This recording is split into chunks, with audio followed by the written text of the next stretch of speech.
sleep deprivation is a very good form of torture, and unfortunately all new mums have to go through that. And you are going to feel awful. You'll start feeling very shaky.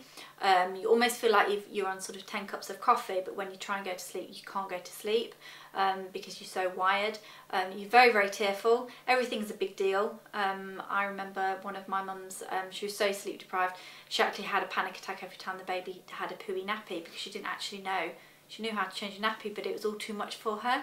And of course you start snapping at, you know, your other half, snapping at toddlers, and everything's just an absolute big deal, which is completely normal.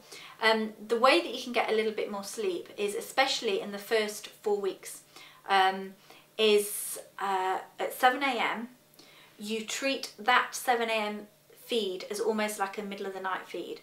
So what I would do is don't wake the baby up, feed them, re-swaddle them, hand them to somebody else, or just resettle them, and they should go back in their cot, and then you can go back to bed, and then you don't need to wake them up until 9:45, which is the next feed.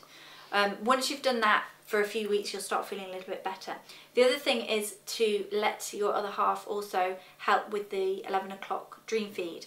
And if you're too worried about obviously expressing in the early days of not having enough food, giving a formula bottle is fine, because that's the first feed that's actually you're going to drop anyway. So if you want to get your baby used to a bottle at that time, and to be honest, I usually, you know, say when baby, the breastfed feeding is established, I've always used a bottle from day one with breastfed mums, and it's never been a problem. So if dad does that feed, then you can actually go to bed at 9 o'clock and sleep until the next time the baby wakes up, which will be about 2:30. So you've actually had that really nice long piece of sleep. And also, if your baby's in a nice feeding and sleeping routine, you actually know when your baby's going to go to sleep. And in the early days they will. You just basically need to wrap them up and put them in a dark room in the Moses basket, and they will go instantly to sleep.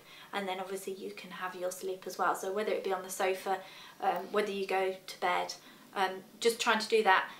Don't be, I know that everyone will tell you, you know, sleep when the baby sleeps. Just be aware that you don't let your baby sleep for their long sleep. So it's very nice that you think, oh fantastic, they just slept for 5 hours today. That just means that you're going to have a very sleepless night, and they're going to wake up every 2 hours, even every hour. You really need to obviously set your alarm to wake them up for their next feed.